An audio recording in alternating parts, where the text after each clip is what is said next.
Welcome to Myrtle Beach, South Carolina. I'm Michael York, and this is the 63rd Annual CIADA Convention at Kingston Plantation. We're looking forward to a few days packed with education, the expo, the awards gala, and so much more. Friends and family are here because they want to have a great time at the beach. So let's go.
Yeah, so it's kind of like going to a concert. You know, they might record the concert for later, but you're here, so that's cool. How many of you guys have heard me speak before, or else you're hearing me for the first time? Could I see your hands? That should be just about everybody, but some people clap on. Here we go. Again, in keeping with the kind of ongoing strategic initiatives and strategic priorities of the NIADA, you know, Sean continues to beat the drum on your behalf day in and day out, and is continuing to do such a great job. That provides over 30,000 members now that can all become part of the collective organization. So we felt those two things are important. The third thing that I think is important is why you're all here today. Questions are welcome at any point in time. So to Justin's point, get the hand up. Is this still functioning? Feel free anytime to interrupt, pose questions, because I know you're following this stuff, right? I know that this, I mean, you saw the president today get on the NFL again for kneeling and not kneeling, you know. I kind of like to be involved with everybody. I'm Luke Godwin, owner of Godwin Motors in Columbia, South Carolina. We are 90% buy here, pay here. We do a little bit of prime. We don't do any subprime outside financing. That's just not our deal. We have fixed ops, a pretty big service facility, about 14 bays. We are in the rental car business a little. Profitability so important. Obviously, we know it's a really competitive environment that we live in today.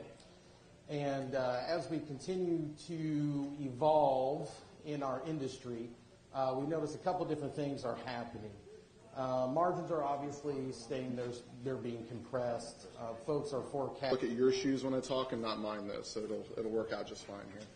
I'm the president of Glenview Finance. We're a subprime auto finance company, primarily dealing with buy here, pay here dealerships, but don't run if you're not doing buy here, pay here.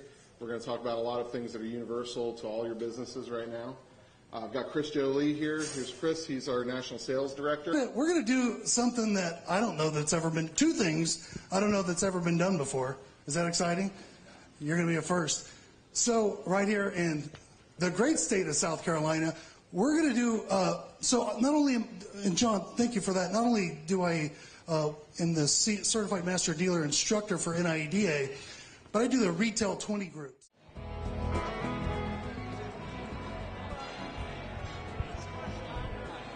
Are we having fun? Walk the plank or else.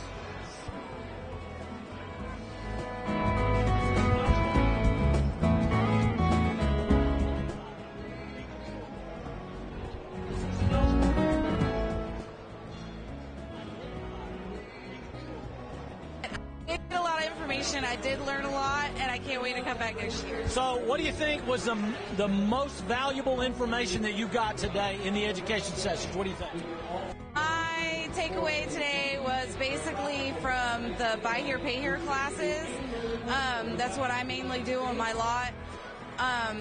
The personal aspect with your customers that you need to build and to get to know them, and it'll be better, like especially with collections also. Once you have that personal relationship with that customer, you'll know what's going on. That way you can tell if they're lying or if that's really going on, if you need to help them or if you need to collect. So that helped me a lot. Yeah. Are you a first-time attendee? No.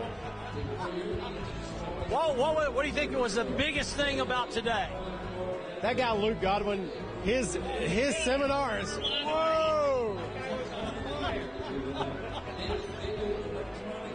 Hot!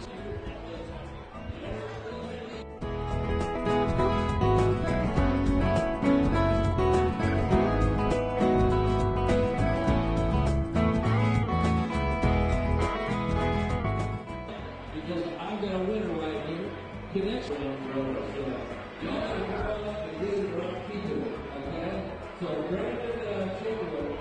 I thought it was great, and the reason why, because it went through so many different areas, and it helped us from sales all the way to underwriting, in which I do. So I really appreciate that study that they have, the knowledge that they gave. I thought it was very important, very useful.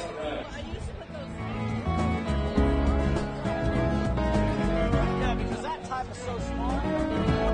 That. And you don't dare.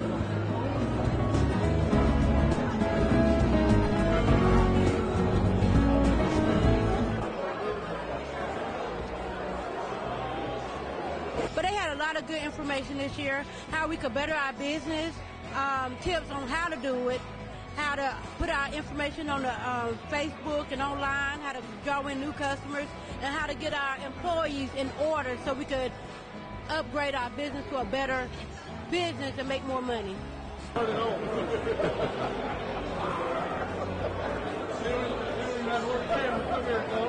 Carry on.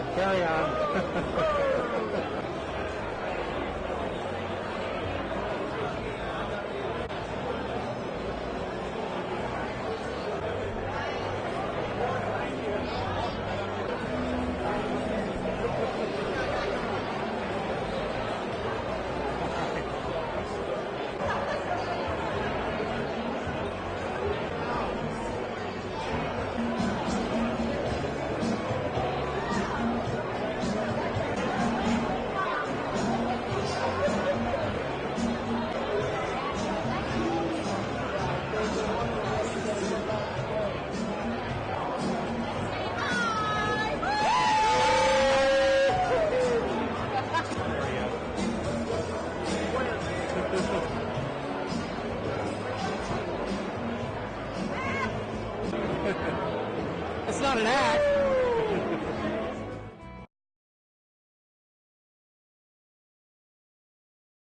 Hi, I'm Michael York, and I'm joined by Executive Director of the Carolinas Independent Automobile Dealers Association, Mr. John Brown. John, building the excitement up to the grand gala tonight, all the awards, and everybody's excited. Exactly. We can't wait to get this party started. We've got over 30 awards we're giving out to our dealers across both states. It's going to be a fun time tonight, and we're going to bring home the money.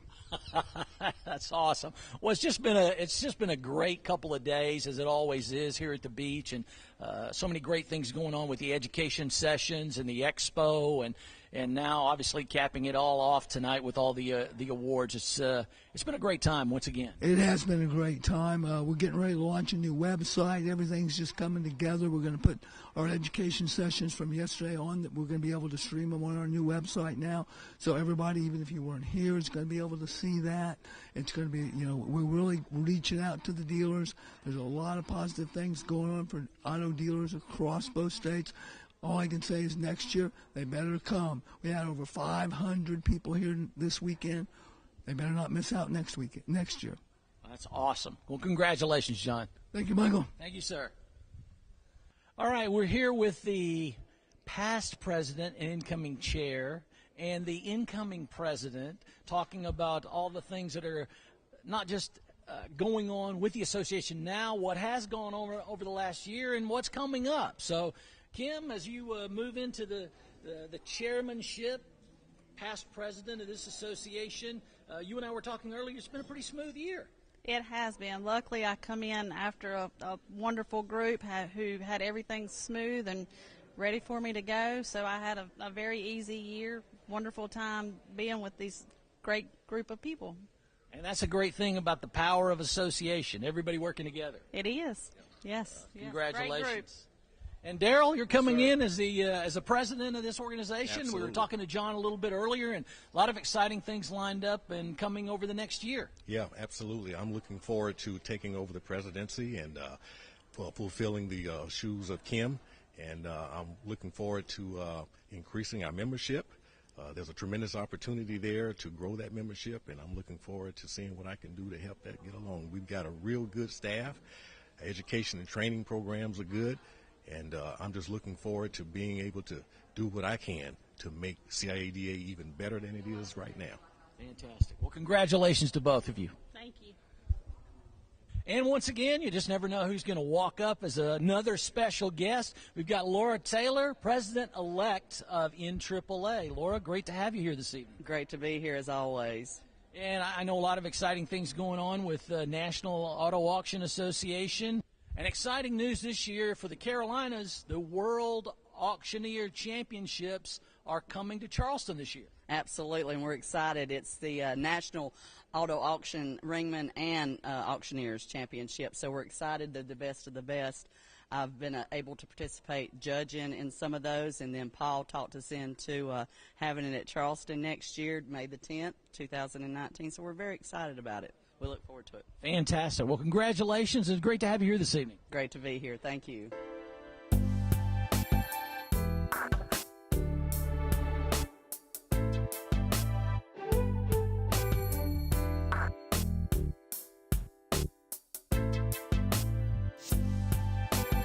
Please welcome to the stage your Master of Ceremonies, Mr. Michael York.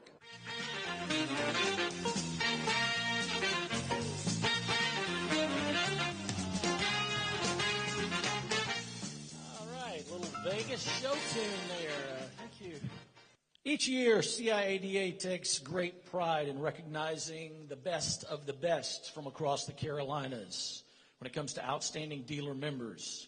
The CIADA Quality Dealer of the Year Award has a very rich history. CIADA's Quality Dealer of the Year from L&H Used Cars in Wilmington, North Carolina, Mr. Frankie Bordeaux. Frankie.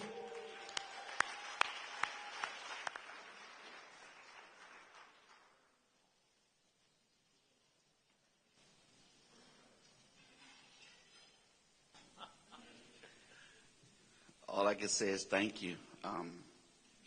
It's hard work, and I'm all in to get the job done.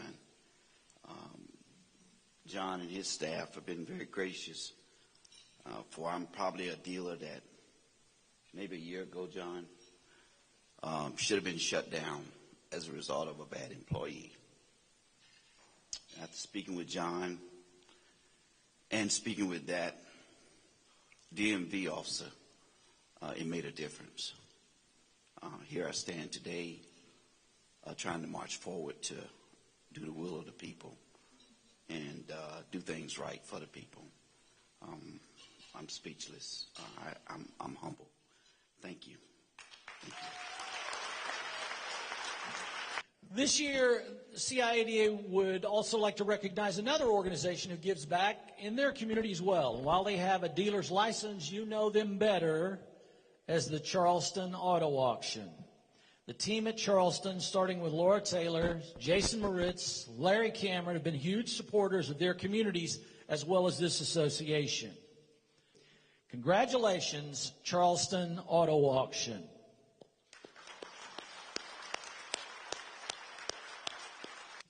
We can't even compete with the great things that the first winner is doing in his community. And that we're so blessed here, and all of us can always give back. I've been very blessed to be a part of this home HOME that we've built, and we just had our first graduate who is going to Lander University. We're so proud. We can always give back. We can always give more. And at the end of the day, that's what we all need to remember, that we're very blessed, and that's what we need to do. Thank you all for being here. Thank you for supporting the CIADA. God bless. Thank you. I appreciate this. We thank John for what he does. Have a great evening. At this time, ladies and gentlemen, please welcome to the podium the CEO of the National Independent Automobile Dealers Association, Mr. Steve Jordan. It's always great to be in Myrtle Beach with what I consider to be family in the industry. But without further ado, let me just talk about membership for a second, because without membership, there would be no need for our association. It's really as simple as that. Each year, we recognize individuals who help us retain existing members and who help us attract new members. Tonight, I would like to officially present the Crystal Eagle Award to the following members and staff of the association. Recognized for achieving a minimum of 100 new or renewing memberships in the last year. Come on up. Congratulations. Well done. Ladies and gentlemen, your Crystal Eagle Award winners, one more time.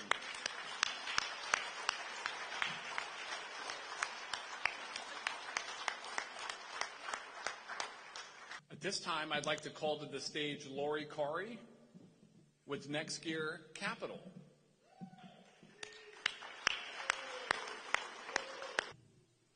On behalf of Next Gear Capital and the Cox Automotive family, I'm honored to present the President's Ring to the owner of First Nations Auto Sales and the president, for at least a moment, of the CIADA, Kim Bradshaw. Thank you. I just want to say that it has been an honor serving as the president of CIADA this year. And the folks on this board before me have made my year very easy. So thank you to all of the past and present CIADA board members. Thank you. Congratulations. Thanks for being here for the 63rd anniversary. Have a great night. We'll see you again. Good night, everybody. Well, it's another beautiful day at the beach as we put the wraps on another big CIADA convention, the 63rd annual convention and expo, Myrtle Beach, South Carolina. All the education sessions are finished. The expo was a huge hit. All the awards have been handed out. So all that's left for today is some warm ocean breezes, maybe a cool drink. Hope you'll make your plans to be with us next year at the Carolinas Independent Automobile Dealers Association Convention and Expo. We'll see you at the beach.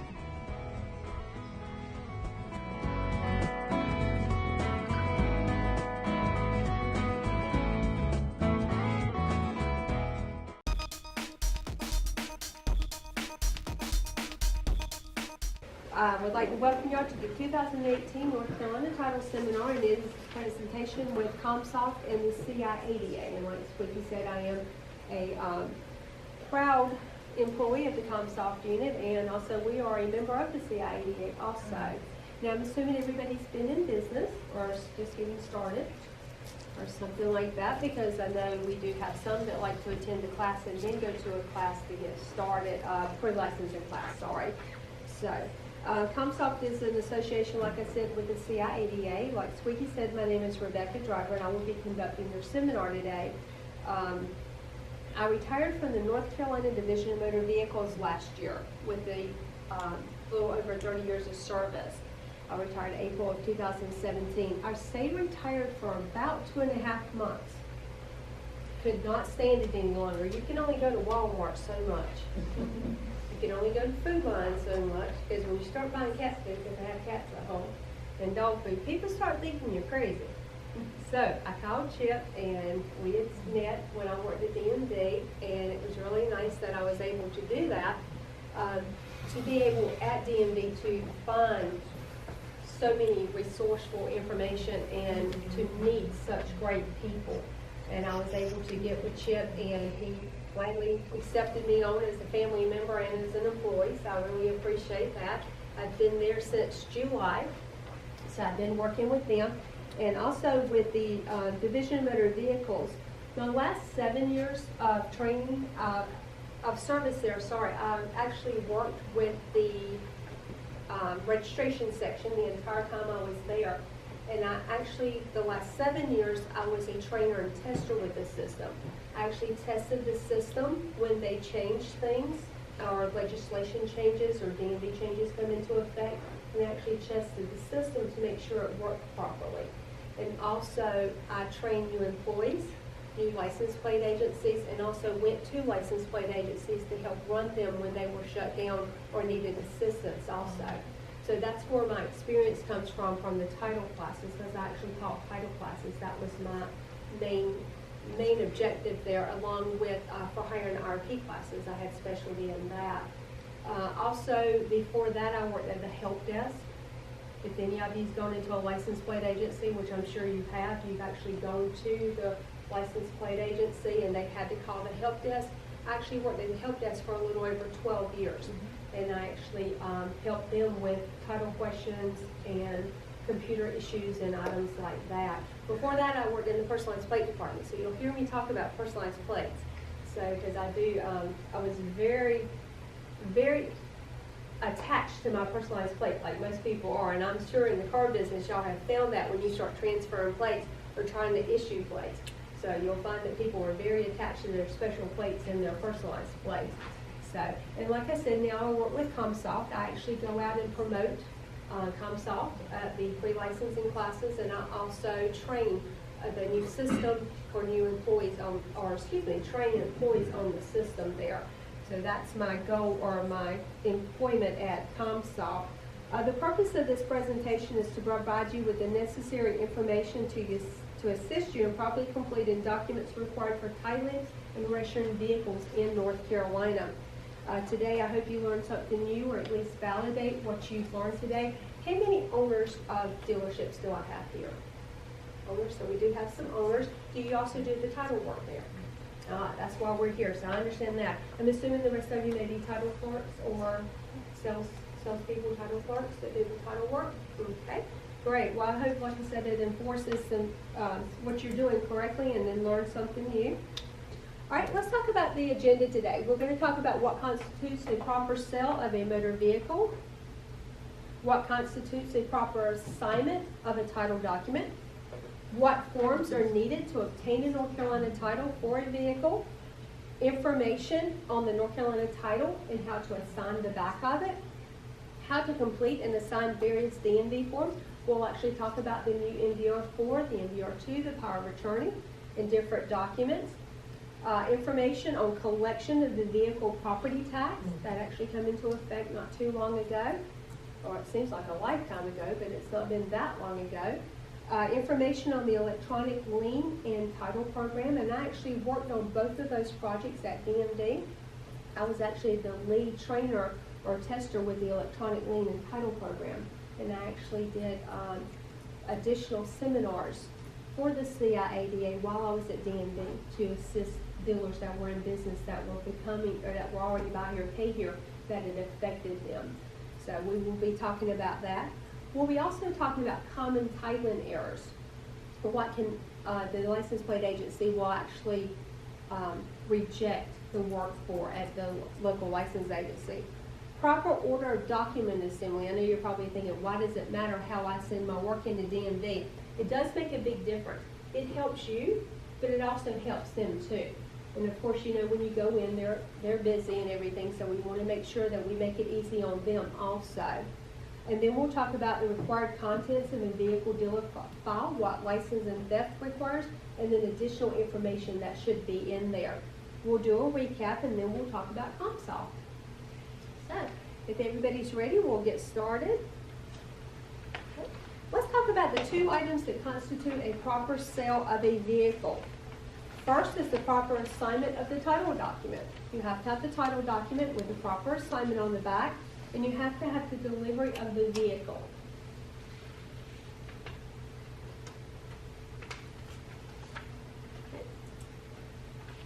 Next is the 6 items that constitute a proper assignment of a title document: the purchaser's name and address, the date that the vehicle is sold, or the date that the vehicle is delivered to the new purchaser, and this could be an out-of-state customer and not taking possession of the vehicle yet. And remember that when you sell a vehicle to an out-of-state customer, once it's sold, you can't use your dealer plate. So you would need to have that. And it's not recommended to make transportation arrangements for them. Let them make their own transportation arrangements, because once that vehicle's sold, it's no longer your responsibility, and you don't want to hold that responsibility for them. So the third item is the seller's signature, releasing their interest in the vehicle. 4th is the odometer reading. 5 is the notarization. And whose signature is being notarized here? The seller's. That is correct. Thank you. And the 6th item is any damage to the vehicle is required to be disclosed to the buyer.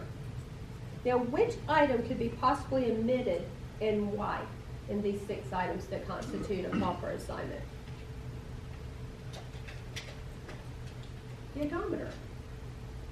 Because the odometer, if the vehicle is 10 years older, trailers, heavy-duty vehicles, heavy-duty vehicles that are over 16,000 gross vehicle weight ratio, you can actually eliminate the odometer, because at that point it would be exempt from odometer reading. So, and that, of course, are the 3 items: the 10 years or older, trailers or heavy-duty vehicles over 16,000 gross vehicle weight ratio. And of course, when you take in your paperwork, this is what DMV is checking for when you submit your title work to them. You have your purchaser's name and their address, the date the vehicle is sold, or the date that the vehicle is delivered to the new purchaser, the seller's signature, the odometer reading, the notarization, and of course we're notarizing the seller's signature, and any damage to the vehicle. Excuse me. Excuse me. What yes. weight class was that again? For the gross vehicle weight The ratio, odometer? Yes. the heavy duty is 16,000 pounds. 16,000, yes. 16 and 3 zeros. I have a tendency to get that incorrect, so. And of course, 10 years older, and trailers. And I understand that may be in the works of being changed, but right now that's where it stands at. All right, let's talk about the 10 items needed to obtain a North Carolina title for a vehicle. Once you have your proper assignment, your 6 items that constitute the proper assignment, now you have the 10 items needed to obtain a North Carolina title for a vehicle. First, of course, is your proper assignment of the title document. Without that, you cannot sell the vehicle. 2, you have the odometer disclosure statement, which is included in with the odometer rating. You have your bill of sale or your buyer's order. VMBR 1, the North Carolina title application completed in full, and we'll actually go over one of those a little bit later on in the slide so you can see exactly how it should be completed. Registration fees, whether it be the license plate fee that you're issuing a new plate or a transfer plate fee. You have your North Carolina title fees, your highway use tax, which is 3% of the purchase price, less any trade-in, plus stock fee, and that is 3% of that combined total. You have your vehicle property tax or the limited registration plate, and we'll actually talk about that a little bit more in detail also. Most of the time with dealers, though, you're actually going to issue a limited registration plate. You're not going to collect the vehicle property taxes if you're issuing a new plate. I don't think many of you do.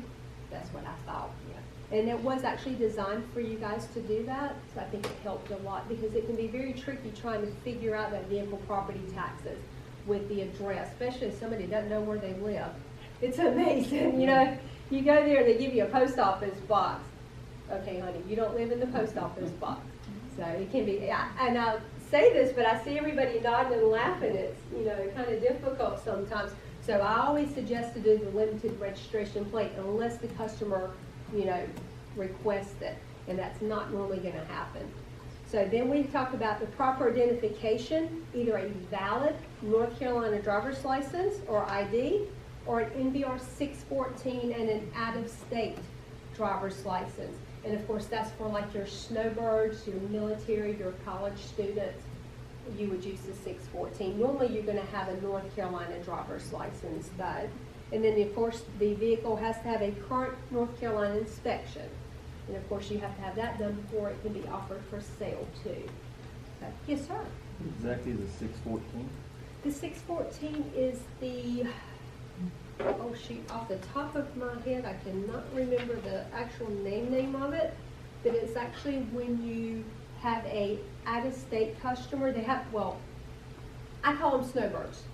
They live in New York for 6 months, they live here for 6 months, and then what happens is they're actually wanting to register their vehicle here in North Carolina and not New York. So they're going to provide you an out-of-state driver's license, and then they're going to complete the 614.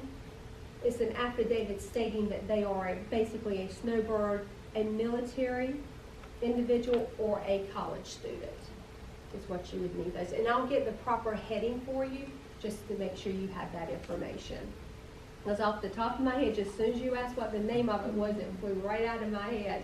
I can remember the numbers sometimes better than I can the actual heading for them. So, but I'll actually get that for you. Any other questions? Thanks for the questions. Good questions here. Okay.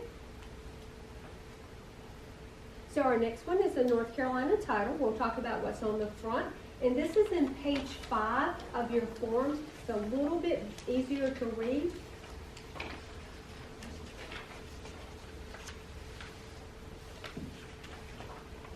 I know on those little sheets it's a little bit smaller.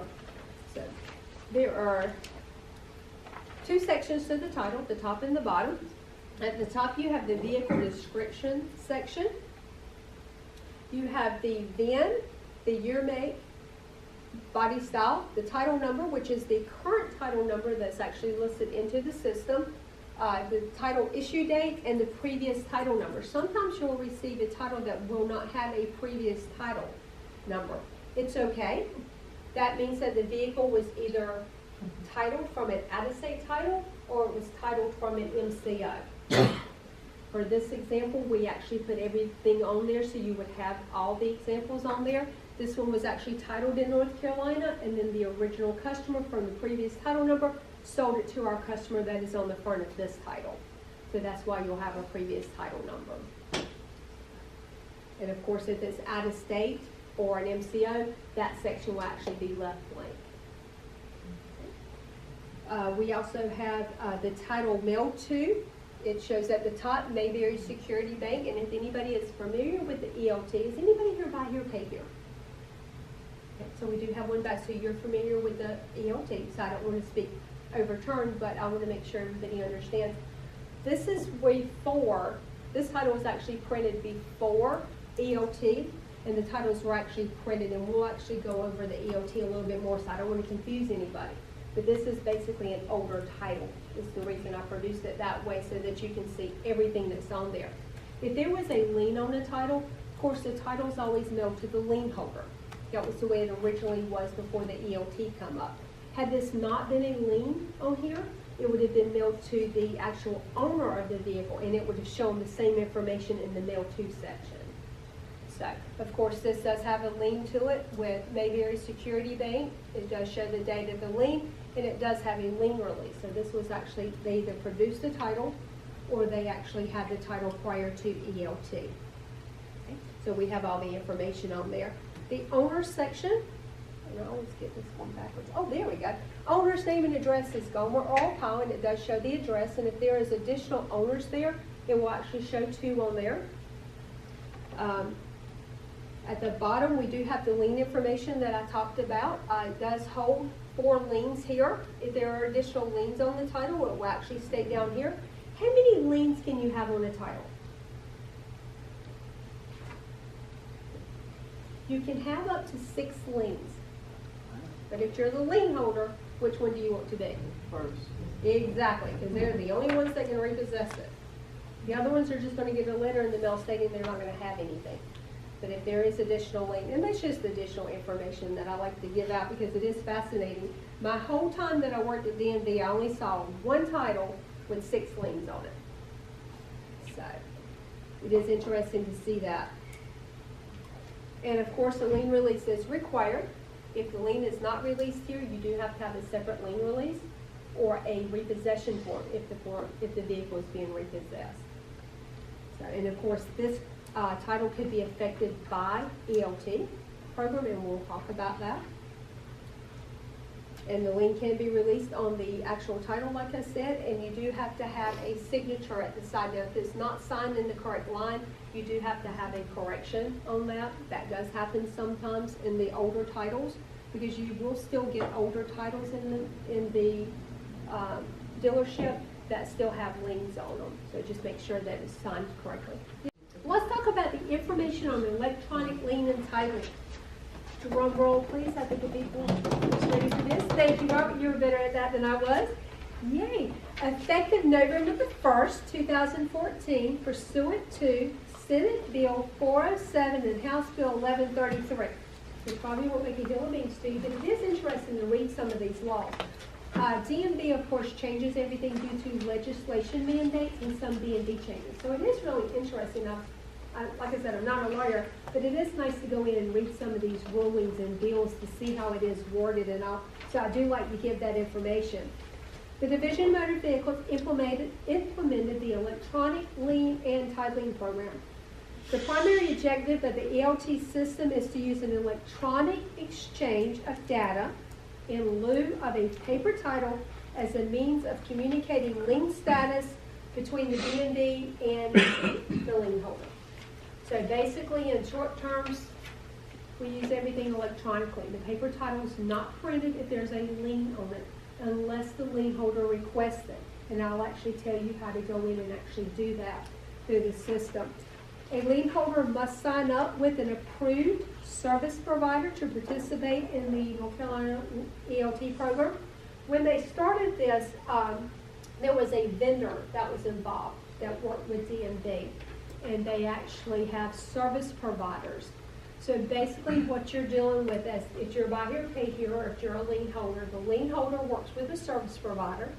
Service provider works with the vendor, and then the vendor sends the information to DMV. Everything's done electronically back and forth. So that's the way it goes through. With this program, the process involved in recording liens did not change. You're still going to complete the MVR1 or the MVR6 that you're reporting a new lien. It's still done the same way. The information only changed when they did the vehicle property taxes or when they added the JTW. But the lien information stays the same. Liens will be sent electronically instead of a paper title, like I said, being mailed. Instead of printing and mailing titles with liens, the ELT program will place the data on a file and send it electronically to the vendor, who will then send it out to the lien holders through the service providers. And of course, you have to be signed up with them if you have 5 or more liens. The MVR1 nor the MVR6, the title application nor the lien recording application, they did not change. The ELT lien holder's customer ID must be entered on the form. So like I said earlier on the MVR1, if you're dealing with outside financing, for example, BB&T, they'll give you their electronic lien holder ID number. All the zeros in the front do not have to be on there, just the numbers at the end. And of course, it's your buy here, pay here, because you've signed up with a service provider. They will give you the information for your lien holder ID number. That information will be put on there. Of course, the process for paper titles did not change. They're still handled the same way. Now, if you have a customer that has a title that has a lien on it, it could be an old title before the ELT program in 2014, or it could be an individual. Any individual, of course, under 5 can still hold liens too. Anything under 5 that you have a customer that has 4 kids. They have a lien on each one of the kids' titles. They can be a lien holder, of course, on a title, and it would be in an individual's name. So you're still going to see them with the information on there, but you won't see them as much. Okay, the next slide here. This program is mandatory for all lien holders who conduct at least 5 transactions annually. This became effective July the 1st, 2016. The 5 transactions are counted by fiscal year. Example, 7/1/2017 to 6/30/2018, and that's DMV's fiscal year. And that will not affect you as much.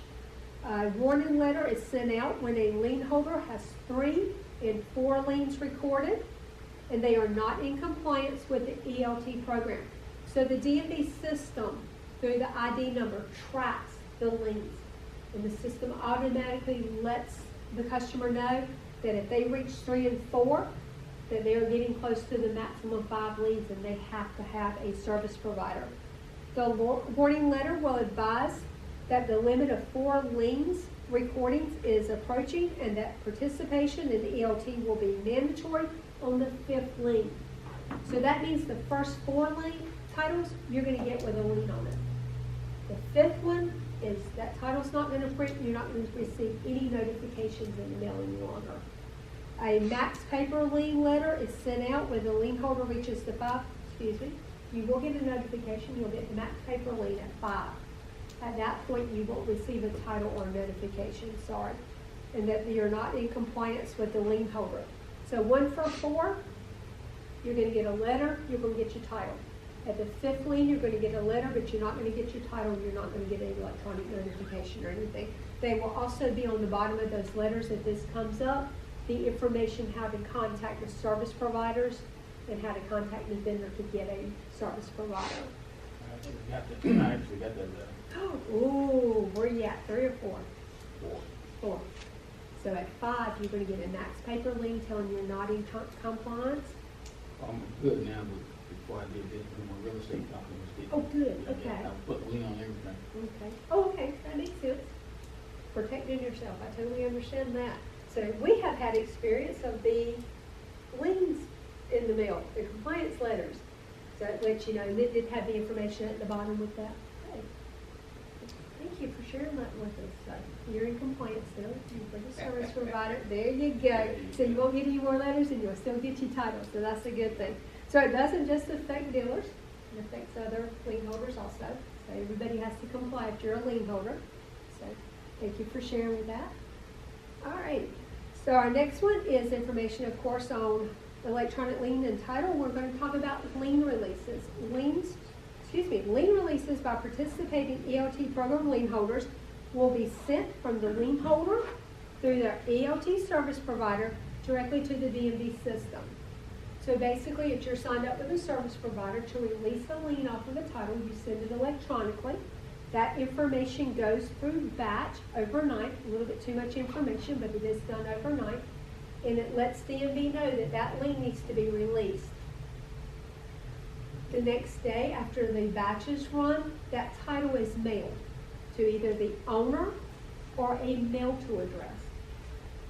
And that mail-to address is very important as dealers taking in titles or trade-ins, If you're paying off the lien, you want to make sure that your dealership's address is added to that system as a mail-to address by that lien holder, if it is an electronic title. So be sure that when you contact as a dealer that lien holder that you're paying off the lien for, ask them if they're electronic, and they all should be, because I'm sure they're doing more than 5. And at that point, let them know that, of course, you're paying off the lien, you need the title mailed to you. So they would add a mail to address, and that can be done through the system. So they will have that. And then, of course, the title will be printed and mailed to you. If a mail to address is not entered into the system, of course, it goes to the owner. Because once that lien's released, it's the owner's vehicle. So that mail to address is very important. Don't let them tell you you can't be done. Because that mail to address is very important to put that information in. Okay. That's our lien releases, and then we'll talk about print title requests. To conduct their business, lien holders occasionally need a printed title with a lien on it for a vehicle. An example would be a repossession. You as a buyer, pay here dealer or another lien holder actually has a vehicle and has a lien on it. You need to repossess the vehicle. You can actually request a title to print through your ELT provider in DMV to have that title printed with the lien still on there. So there is a way to do that. And if for some reason you're a touch-filled person like I am and you want to hold those titles, you have the option to go in to any of your electronic service provider and request all titles to be printed. It's called a print title request. You have that right. When I first actually worked on this project, when I first started doing seminars for John, which was, of course, director of CIADA, we had, and I'm going to call them old timers, had customers or dealers in the audience that didn't have a computer. They had ledgers. They wrote everything down on ledgers. They hand printed everything, all their paperwork. And y'all know dealing with paperwork. D&D requires a lot. Dealers require a lot of paperwork. So I had people literally get so upset with me when I started, of course, with the lien releases and what they had to do. I didn't get to the print title request till later, like I did here. They were so upset with me. I wanted to hold that title. The whole purpose of creating the electronic lien program, or a lot of the purpose, was for storage. BB&T, can you imagine how many titles they hold, or they used to hold before electronic liens come out? Housing facilities for liens. If something was to happen to that, can you only imagine what they would have to recreate? I cannot even comprehend what they would have to create on all those titles that was being housed. Also, the lost titles. We talked about the lost title form, the MDR4 duplicate title application. That was to eliminate that need too. But these old timers, as I call them, they actually had to go out and buy computers. They had to actually hire somebody to run the computers because they didn't have time for that. They didn't know how to do it. So they actually were wanting to know how they could hold that title. And I totally understand that. If you have a used car dealership, been in business for 30 years, that's what you're used to. That's what you want to do. So this feature was actually added into the system through the ELT program that they can actually print their titles. They still had to go through the electronic system. They still had to do it through their service provider, but they could hold that title. After I told them that, I had some little men off my back. They were very happy then because they could hold and smell and see that title. So there is a way to do that. Just because I use repos as an example doesn't mean you have to repo the vehicle just to hold that title with that lien in there. Now, once that title is printed and it has your lien information on it or the lien holder's information on it, that lien should be released on the title, just like in our very first example on the North Carolina title. So that doesn't change. Because remember, the information printed title didn't change. We still have to have a lien release or a separate lien release. Now, of course, if you are repossessing the vehicle, you're not going to release the lien. Do not release the lien if you repossess the vehicle. Write repo or MDR3 on there. That lets DMV know that the vehicle's being repossessed. They're not looking for a lien release in there, but they're looking for repossession documents.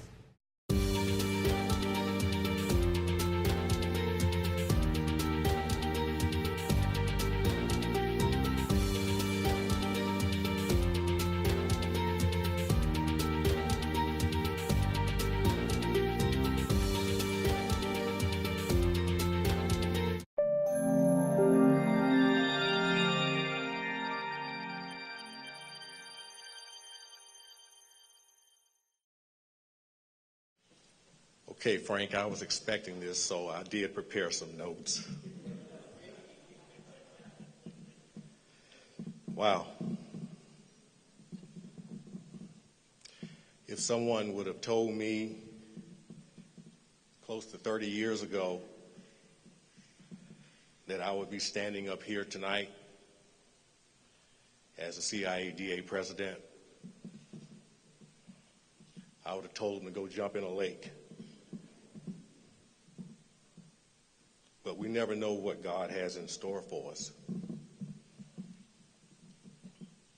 So here I am. Please bear with me a little bit, because this is an honor. And I won't take up much of your time. But to our National Director, CEO, Steve Jordan, CEO Emeritus Mike Lynn, Ken Shilson, I think, who's not here, and other National Association executives that are present, thank you for being here. To all of our past CIADA presidents and board members, our executive director, John Brown, and his staff, and particularly John Brown, because John Brown understands what it is that our mission needs to be. And if it wasn't for him and his leadership for diversity and inclusion, I wouldn't be standing up here.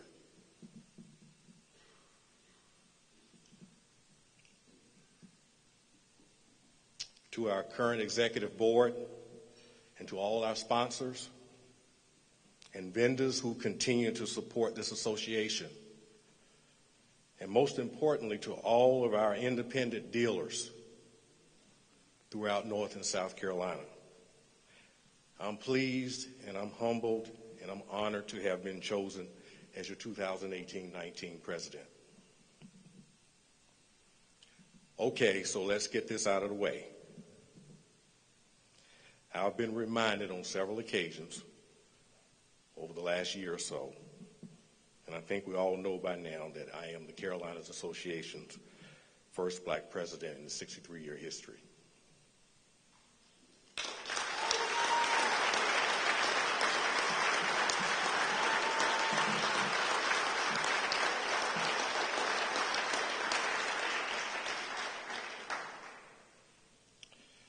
So, with that acknowledgement, I want everyone to just relax and take a deep breath.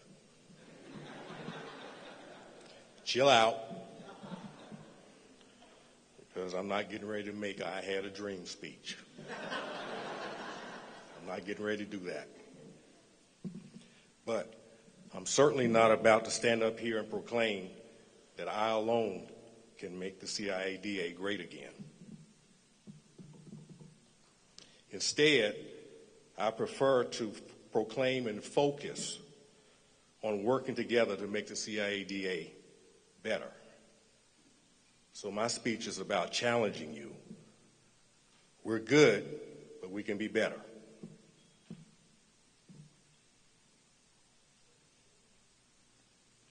It's a very good organization. I know from firsthand experience.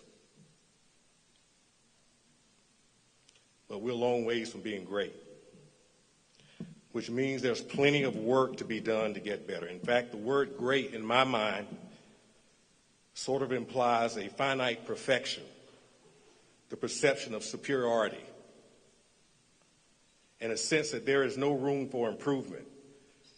However, with less than 25% of our licensed dealers in the Carolinas being members of the association, with new car dealers digging deeper into our market, coupled with competing with curbstoners, with the changing behavior of the consumer,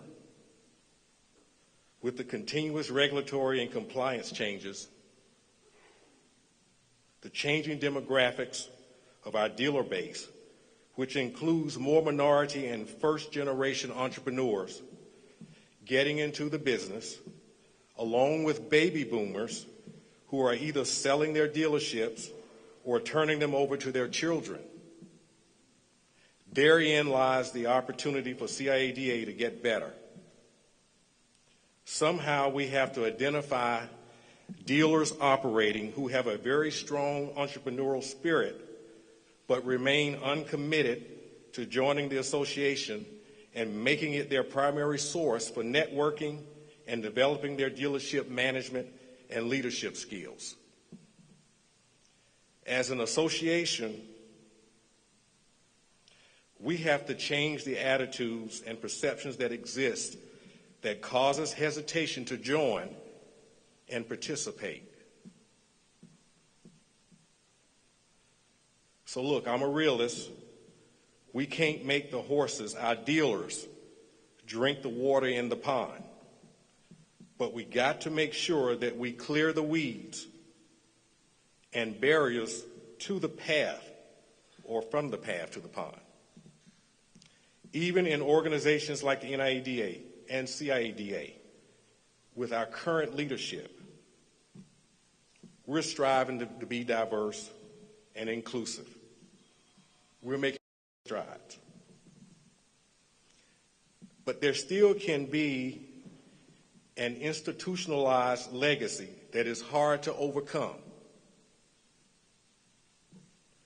That's because human nature tells us to stay in our own family, social and business circles, to stay close to home, and to not let anyone else in our house. And at some point, we do not even realize that the welcome mat has walked off the porch. We have to be willing to reach out further, to get out of our safe zone and embrace and invite that dealer who has a different perception and who probably needs the assistance of the association the most. To the dealers who has this different perception, if your mind is not open to joining the association after the invitation is extended and the door has been opened, if you're not willing to make the small investment of money and time to make your dealerships better, then the blood is not on the hands of the CIADA or the NIADA. Because I know firsthand how I've benefited and grown my dealership operation through the resources provided by this association. You can't be intimidated. This is your association too. Now these are some people that I'm talking to that are not here, but it's our job to get them here. So you can accept it for what it's worth, but it's never mandatory. Within our ranks, and I'm about through, sorry, John. Within our ranks, we have some bad dealers, we have some good dealers. And maybe some of you even think you're great dealers, and that's okay. But somewhere along the road of running our dealerships, we all have had and continue to have some challenges with buying, selling, servicing, and financing cars. Our association is the catalyst for helping us get better. We, as an executive board, with John Brown and the CIADA staff, will continue to collaborate and work together to come up with better solutions than ever before to promote the interests and viability of our dealer members. It means we should have a goal to increase our membership by at least 20%, realizing that there is strength in numbers. Our education and training must focus on operational, marketing, compliance, financial, and personnel management, to the point that dealers can pre-package their training to use in their dealerships. Our vendors must have a partnership mentality. As president, I want to see the CIADA grow and glow this year. I promise to do my part. There are no big I's nor little U's in my book. Only us working together to make it better. I want to acknowledge a few people here with me tonight. my managers that are here, have been with me for a long time. Thank you for all your support. I want you to stand.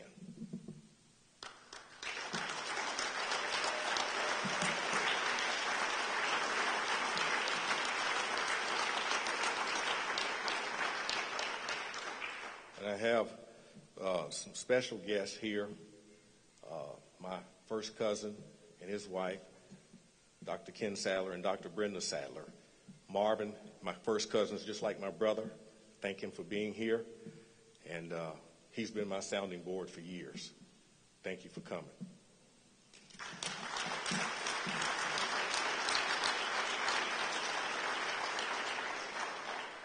And of course, I have two special ladies that are here that have tolerated me for years. Destiny and Cordelia, please stand.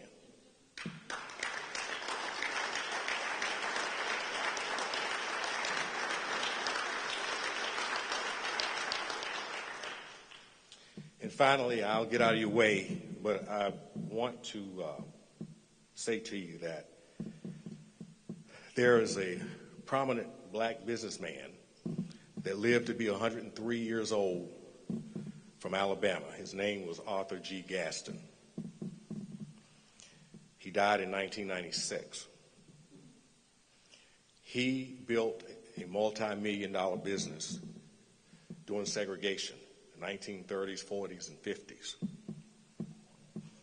Multi-million, the insurance and banking business, and then he went into real estate and the funeral home business. His slogan was, find a need and fill it. That's what we have to be about as dealers and as an association. As CIDA, we know what the needs are. Let's fill them. Thank you, and I hope you make the rest of this year the best of your year. Thank you.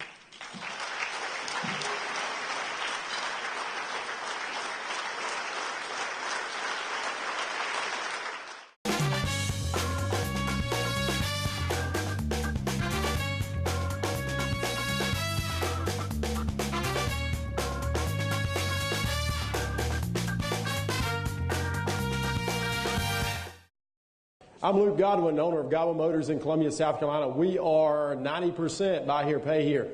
We do a little bit of prime. We don't do any subprime outside financing. That's just not our deal. We have fixed ops, a pretty big service facility, about 14 bays. We are in the rental car business a little bit. Used to be a lot more, but insurance laws in South Carolina don't make that a friendly business to be in. What we are in is the customer service business, and everybody sitting in this room is in the same business. So the only way to be better at what we do is to serve the customer better. We do that, they're going to buy more from us. They will train us to be better, because if we don't get better, we will be out of business. But I'm going to run through this, and what I really want you to take from it is, no matter what your customer's demographic is, no matter what your customer's credit score is, they're still a great customer. They feed us. They feed our families. They make sure that we do the things we need to do. So they all need to be treated as 750 credit scores. Always remember that, no matter what their credit score is. So John said this was going to be a pirate-themed deal, so I need to come up with a pirate theme for the presentation. And I believe I'm the only person that did that. So a joke on me, huh? So I want you all together one time say, "Are you liked?"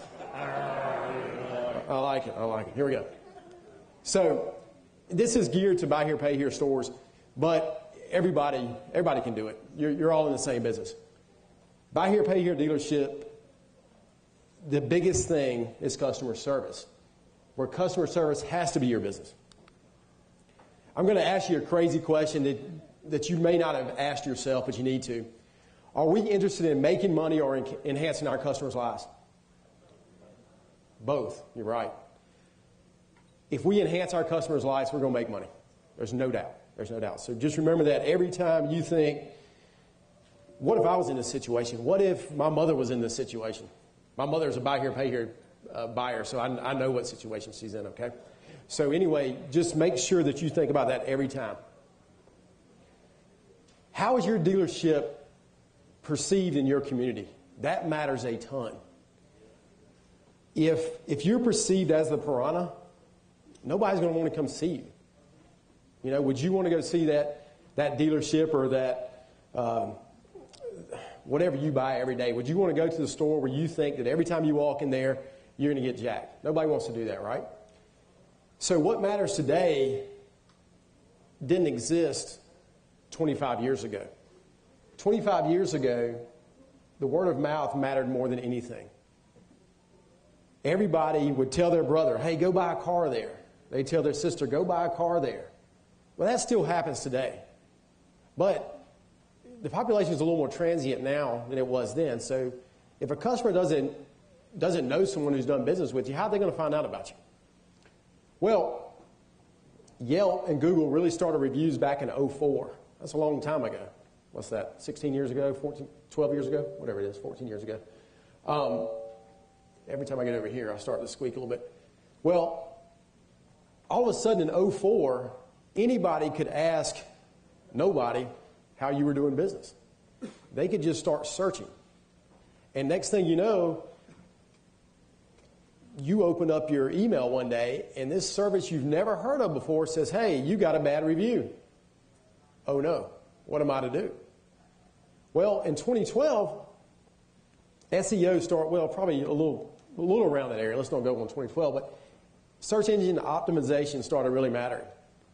And if you don't have reviews, number one, if you don't have reviews, number two, if you have bad reviews, that's going to affect that. That's going to affect how you show up on Google. So you need to make sure that you're going in the right direction here. And today, and for the last several years, 5-star reviews matter. And how you talk to the customer on a 1-star review matters. All this stuff matters. So the question I asked earlier, should a great customer experience depend on your customer's credit? And y'all all answered, no, it should not. And why hasn't this been asked by people in our industry? Why haven't we said, oh, that guy just walked in with a 400 credit score. He can't buy anything. Oh, they ain't got but $500. They can't buy. Well, they may not be able to buy today, but they can buy tomorrow. So just always remember the people you are dealing with feed your family. And everybody deserves a chance one way or another. And they may not deserve a chance now, but let's teach them or show them a way where they can deserve a chance later. Some customers in our business have never been wild. They bought groceries at the grocery store.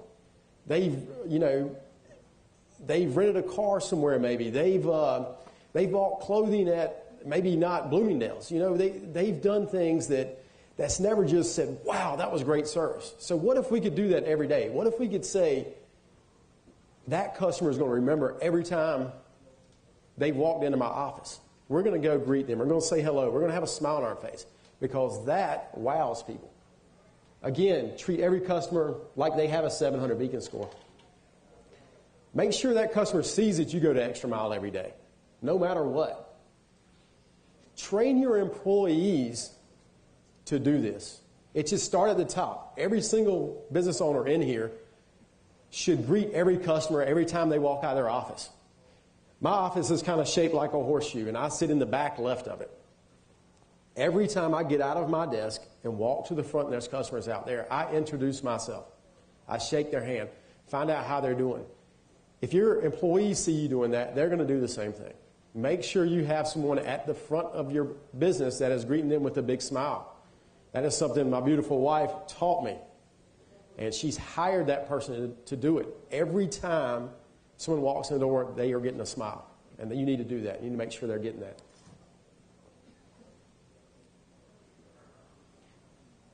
And this goes back to that. The most important engagement in your dealership is between the employee and the customer. So we got to ask the question, how can we improve this in our dealership? What's anybody's idea?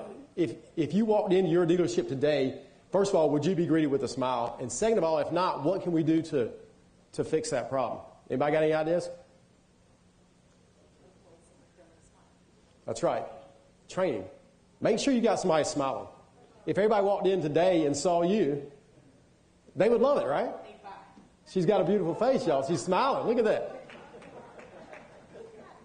And next, how can we measure that improvement? How can we say we drew a line in the sand, and yesterday we didn't have a smiling face, and today we have a smiling face.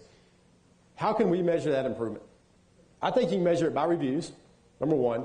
And number two, you can also measure it by the way that people respond to you sitting in the office or when you walk out there to talk to somebody. So figure out a way to do that in your dealership to measure that. The most interaction in your office in a buy here, pay here store is not your sales staff. Your sales staff, they greet them today and they sell the car. Your collection staff is really where the change can matter. How many collectors do most of y'all have? Raise your hand if you've got 2 collectors. 5? 10? Okay. So we have anywhere from people with 1 collections to probably 10 collectors in this room. They are your front lines. Some of your collectors have been buy here, pay here customers. You know, they know what it's like to get that phone call. Nobody likes to get a phone call saying, hey, you got a payment due, right? How can we improve that situation? Is your collection staff trained properly? Are they trained in the correct way to do collection calls? Are they trained in the legal way to do collection calls? Do they harass your customers? You'll know this if you talk to your customers. If you're not talking to your customers, you need to. Are your collections staff glad to talk to those customers? Ask that question to them. Have they set expectations from your customers? If your customer, I heard in the last presentation, if your customer tells them they're going to pay on Friday, has your collection staff instilled upon them, you got to pay this Friday? I'm going to battle for you. Have they done that? A simple thing, does your collection staff show empathy? How many people in here have bounced a check? You know, how many people in here have forgot about something? Forgot to pay a credit card payment. I forgot to pay a credit card payment back in May. And I went to buy something and I couldn't buy it. Whoops. Well, luckily I could call them and say, hey, I don't know how I forgot this, but I did. Can I pay it now? Sure, you can pay it now. They waived my late fee. They turned my card back on right then. They understood what I was going through. I was embarrassed. How many people won't pick up the phone because they're embarrassed? A bunch of them. Does your collection staff take time to find out why their customer didn't pay? Do they believe what your customer tells them? Or do they just shut them down? Some people actually, y'all, some people actually have deaths in their family. Some people actually go to the hospital and aren't able to work. Find out these things. You can ask them to produce documentation showing this because that matters. If you tell a customer, your husband's in the hospital, I don't care, you told me you're going to pay, I'm going to repossess your car, what do you think that's going to do to that customer? It's not going to be good, is it? You know, an easy thing. Did your collection staff say, how was your day going today? When that customer did pick up the phone. You know, hey, such and such customer, I am so glad I was able to talk to you today. That makes a big difference. The solution, again, is to train your staff. Empower your staff to make customers happy at the lowest authority. Don't make them have to run it up the flagpole. If they are able to say, yes, Mr. Customer or Mrs. Customer, I understand you can't pay this Friday. Can you assure me you're going to pay next Friday? Yes, I am. Okay, let them go with it. Okay, within reason. But that matters. They shouldn't have to run it up the flagpole, come back to the customer, call the customer back 3 days later and make this decision. That customer the whole entire time is worried about whether their car is going to get repossessed or not. What does the competition look like around you? Now, these are people from all over because I didn't want anybody in this room to be embarrassed. But I do have one question before we go forward. Show of hands of everybody that knows their Google rating in the room right now. A show of hands of people that don't know their Google rating right now. Well, at least you're honest. I can tell you I got 303 because I got a 5-star this morning from Google. So I'm still at 4.8. Okay? I can tell you how many 1-star reviews I have on Google right now. How about Facebook? How many people know their Facebook rating? How many people don't know their Facebook rating? Why? She didn't know there was one. Do you have a Facebook page? Okay. Okay. Do you know how many reviews you may have on that page? No? Don't do that. You should be looking at these things every day. You should be looking at Google. You should have Google My Business on your cell phone with push notifications on. You know why? As soon as you get a Google review, you will know it immediately. The worst thing to do is let something fester. Let that 1-star fester. Make sure it's handled quickly. This is for people. This is Godwin Motors. This is us. These people are scattered throughout the country. But if you look, I would argue 4.5 stars up is a good Google rating, right? Would everybody agree? Yes. Okay. Who in here has below a 4.5 star Google rating? She's honest. There's got to be more. Below a 4.5. It happens. Don't get frustrated.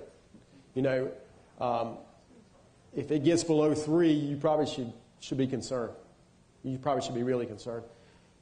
Because if you're below 3, people probably don't want to come visit you. They're really going to read the reviews. They're going to scour them. People show up at our dealership. I'm here to buy a car today because of your Google reviews. I want to see Isaac because of his Google reviews. I want to see Sarita because of her reviews. That's the reason people show. This is the reason it matters to your sales staff to have Google reviews, because people show up to buy from them because they read the Google reviews. At 2.9 stars, my opinion is you're pretty average and you don't go the extra mile for your customer. You might be selling the wrong car to your customer too, so think about this. At 2.4 stars and 31 Google reviews, that kind of tells me they've got a lot of reviews and they've only got a 2.4 star. I don't want to show. I'm not even going there. But the on the end down there, 1.3 stars with 15 Google reviews. Why are they in business? They're not doing it the right way. There's no doubt they're not doing it the right way. So deal with this every day. I will make a side note that Yelp is a horrible, horrible, horrible place. And they're extortionists.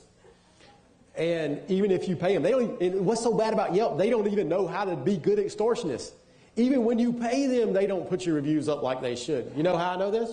Because I tried to pay them. And it didn't work. I was like, you're extorting money and I'm giving you the money. Make it work. Anyway. So Yelp, worry about it. Try hard. I have 2 reviews that are recommended on Yelp, okay? A 1-star where we messed up. We did not handle the customer properly.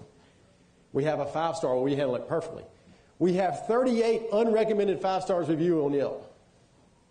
38 unrecommended. They didn't put them on there. They won't put them on there. Right. Even after I paid them. Buried them at the bottom. Yeah, I hate them. Anyway. They're horrible. So review milestone for my dealership. In 2010, we sold a customer a Ford Explorer. And this is before I even knew online reviews existed. She was driving from Myrtle Beach back to Knoxville, Tennessee. She broke down in Columbia, South Carolina. And she had $3,500 and needed a Ford Explorer or needed something to get home. She bought a Ford Explorer from us. She drove it back to Knoxville. She left our first Google review on Yahoo. Anybody even know what Yahoo is? Some of us, yeah. Around March 2012, we got our first bad online review. It is a current customer that left that first bad review on Yelp. A current customer. Yelp. That was the first bad one on Yelp. We repossessed that customer's car because she did not have insurance on her car. We embarrassed her in front of everybody in a Home Depot parking lot. Did we handle that the right way, you think? Did we deserve that review? Probably. We reached out to that customer. We have sold her 3 cars since. She financed a $50,000 Escalade with us last year and put down $22,000. We went from a bad review to a great customer. So just remember, you can always fix that. Bad reviews aren't a bad thing, and we'll get to that. In 2016, now there's a big gap between 2012 and 2016, but I decided that reviews were so important to me that it was dependent upon our frontline people, our sales staff, to incorporate part of their commission into getting Google reviews. So it's changed a bunch of different ways now, but back then we were paying $25 for every 5-star review that our sales staff got each month. So it worked. It moved the needle. Create a way for your sales staff to follow up and get that review. July of 17, so about a year ago, I put a new staff member, Sarita, in charge of getting reviews. And we went from about 100 reviews probably around January of 17 to 300 Google 5-star reviews as of today. So we put somebody in charge, we empowered them, we paid them to do it, inside staff. We didn't pay an outside company to do it. We paid a staff, and we pay every salesperson. Everybody in our dealership can get paid for reviews. And so it's worked.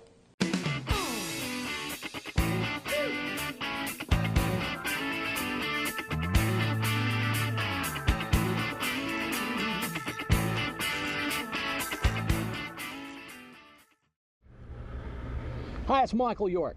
Welcome to Driving Business. Today we're taking it to the streets to ask your potential buyers what's the one most important thing they're looking for when they buy their next vehicle. Let's see what they have to say.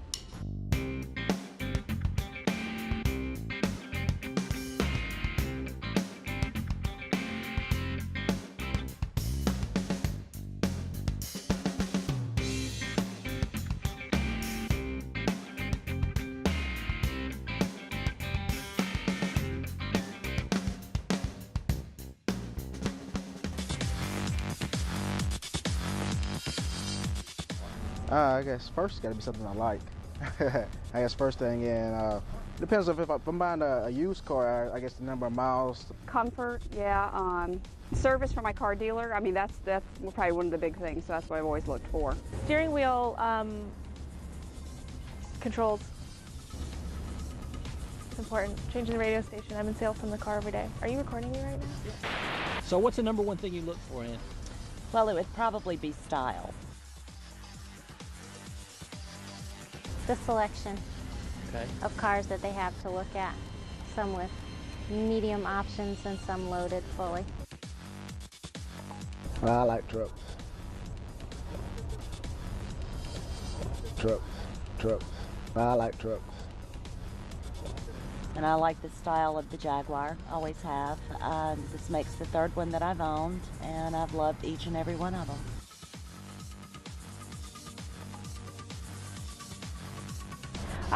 Yeah, it's important. You know, it's not the most important thing. So when a prospective buyer is shopping for a car, just how important really is price? How important would price be when you're shopping for a car? Not as important probably as the other. Price is not the most important thing. It's not to me. It's not to me. I know it is to some people, but it's not to me.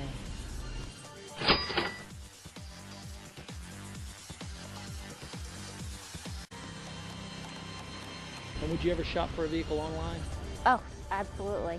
The last 3 cars I bought online. Really? Mm-hmm. Wow. Yep. Cool. I will not walk onto the car lot without knowing all the facts first. I personally think shopping for a car is the absolute worst thing in the world to have to do. So that's the story from here. Just remember, The next time a customer or a prospective buyer walks onto your lot, chances are pretty good. Number one, they're looking for something other than price, or at least before they look at price. Number two, they're educated. They've done their homework. They know what they're looking for, at least to a certain degree. Confirm that. Let them know they're making an excellent choice, and it's obvious to you they've done their homework. It'll pay off in a big way. For Driving Business, I'm Michael York.